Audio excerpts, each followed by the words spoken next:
Social media பக்கத்தை open பண்ணாலே நாக சைத்தன்யாவுக்கும் ஷோபிதாவுக்கும் நடந்த அந்த ஒரு என்கேஜ்மெண்ட் பத்தி தான் பேசு பொருளாவே இருக்கு.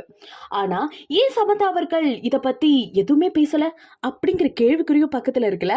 சோ அதை பத்தி தான் இந்த வீடியோல நம்ம இப்போ முழுமையா பார்க்க போறோம். நாக சைத்தன்யா சமந்தா 2017ஆம் ஆண்டு வந்து இவங்களே கல்யாணமும் பண்ணிக்கிட்டாங்க. அதுக்கப்புறம் என்ன காரணம் என்ன ஏது ஒண்ணுமே தெரியல. இவங்க ரெண்டு பேரும் பிரிஞ்சு வாழ்றது மட்டும் இல்லாம இதுக்கான காரணங்கள் யாரு கேட்டாலும் அவங்க வெளிப்படையா சொல்லவும் இல்ல.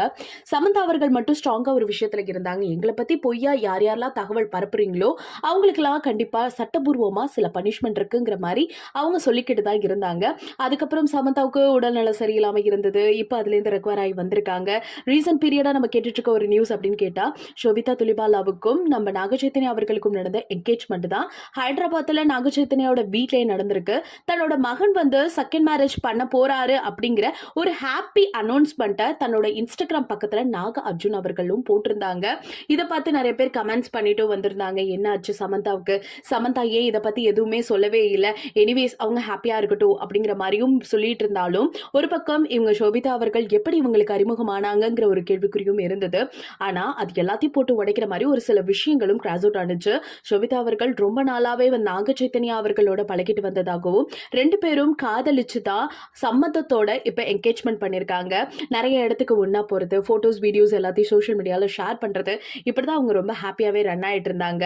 இதெல்லாம் பார்த்துட்டு சமந்தாவோட ஃபேன்ஸ் எல்லாரும் என்ன சொல்கிறாங்கன்னா, சமந்தா போட்டிருக்க அவங்களோட சோஷியல் மீடியா பக்கத்தில் இருக்க போஸ்ட்டுக்கு எல்லாத்துக்குமே இப்போ யார் மேலே தப்பு இருக்குது அப்படிங்கிறதெல்லாம் எங்களுக்கு தெரியுது. ஸோ நீங்கள் எதை பற்றியும் கவலைப்படாதீங்க, நாங்கள் இருக்கோம் அப்படிங்கிற மாதிரி நிறைய பேர் கமெண்ட் செக்ஷனில் சொல்லிட்டு வந்திருந்தாலும் சமந்தாவோட ஃபீலிங் என்ன அப்படிங்கிறத இன்னை வரைக்கும் அவங்க எக்ஸ்போஸ் பண்ணவே இல்லை. பிகாஸ் அவங்க வந்து இந்த ஒரு விஷயத்தை பெருசாகவே அவங்க கருதவும் இல்லை. இந்த மாதிரி சுச்சுவேஷனில் தான் ஒரு ஷாக்கான விஷயம் நடந்திருக்கு. என்னன்னு பார்த்தீங்கன்னா, சமந்தாவோட ஃபேன் ஒருத்தவங்க என்ன பண்ணியிருக்காங்கன்னா ஒரு வீடியோ ஒன்று அப்லோட் பண்ணியிருக்காங்க. இப்போ சோஷியல் மீடியா பக்கத்தில் பயங்கர வைரலாக போயிட்டு இருக்கு. அவங்களோட நேம் வந்து முகேஷ் சிந்தா. இவங்க ஒரு டிஜிட்டல் கிரியேட்டர். அதாவது சமந்தாவோட வீட்டுக்கே போய் ஒரு வீடியோ ஒன்று கிரியேட் பண்ணியிருக்காங்க. அதில் சமந்தாவுக்கு ப்ரொபோஸும் பண்ணியிருக்காங்க. அதில் என்ன சொல்லியிருக்காங்கன்னா, நீங்கள் கவலைப்படாதீங்க, எப்போதும் உங்களுக்காக நான் இருப்பேன். 2 இயர்ஸில் ஃபினான்ஷியலாக நான் இண்டிபெண்டன்ட் ஆயிடுவேன், கொஞ்சம் டைம் கொடுங்க, அது வரைக்கும் இதாங்க ஹார்ட் அப்படிங்கிற மாதிரி ஒரு ஃபன்னான ஒரு வீடியோ தான். ஆனால் அந்த ப்ரொபோசல் ரொம்பவே பக்காவா இருக்கு. முக்கியமா சொல்லணும்னா பேக்ரவுண்ட்லாம் சூப்பராகவே இருக்கு.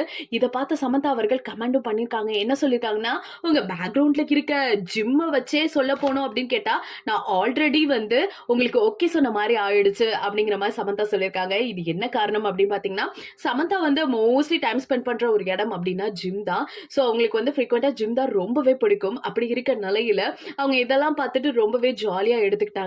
இதை பார்த்த நிறைய பேர் வந்து நிறைய விஷயங்களை ட்ரோல் பண்றது மட்டும் இல்லாம, நீங்க எதுவும் ஒரி பண்ணாதீங்க சமந்தா, நாங்க இருக்கோம், நீங்க ஏன் எதுக்கு ஃபீல் பண்ணிட்டு இருக்கீங்க, உங்களுக்காக இன்னைக்கு பெரிய ஃபேன்ஸ் இருக்காங்கங்கிற மாதிரி கண்ணாப்டான்னு நிறைய மெசேஜ் பண்ணிட்டு இருக்காங்க. ஸோ ஆனா எந்த ஒரு விஷயத்துக்குமே அவங்க பெருசா ஃபீல் பண்ற மாதிரி எதையுமே காமிச்சுக்கவும் இல்லை. அதை நோட்டீஸ் பண்ற மாதிரி சில விஷயங்களை அவங்க ஷோ பண்ணவும் கிடையாது. இப்ப இன்னொரு விஷயம் என்ன அப்படின்னு கேட்டா, ஷோபிதா துலிபாலாவுக்கும் நாக சைத்தன்யாவுக்கும் கூடிய சீக்கிரம் கல்யாணம் நடக்க போகிறது வந்து கன்ஃபார்ம் ஆயிடுச்சு. டேட் தான் இன்னும் கன்ஃபார்ம் பண்ணி சொல்லல. ஸோ அதுக்காக நிறைய பேர் கேள்வி எழுப்பிட்டு வந்துட்டு இருக்காங்க, என்னைக்கு அவங்க கல்யாணம் அப்படின்னு சொல்லிட்டு. ஸோ அதுக்கெல்லாம் நம்ம என்ன பண்ணணும்னா அஃபிஷியலி வெயிட் பண்ணி தான் ஆகணும். சமந்தாவுக்கு ப்ரொபோசல் கொடுத்த அந்த பையனை பத்தி நீங்க என்ன நினைக்கிறீங்க? ரொம்ப நாளா காத்துட்டு இருந்திருப்பாரோ அப்படின்னு நினைச்சீங்கன்னா மறக்காம நம்ம கமெண்ட் செக்ஷன்ல ஷேர் பண்ணிக்கோங்க. நீங்களும் ப்ரொபோஸ் பண்ணணும்னு நினைச்சீங்கன்னா மறக்காம அதையும் கமெண்ட் செக்ஷன்ல ஷேர் பண்றது மட்டும் இல்லாம இது போல நிறைய வீடியோஸ் உடனுக்குடனே பார்க்கணும்னா நம்ம சேனலை சப்ஸ்கிரைப் பண்ணி வச்சுக்கோங்க.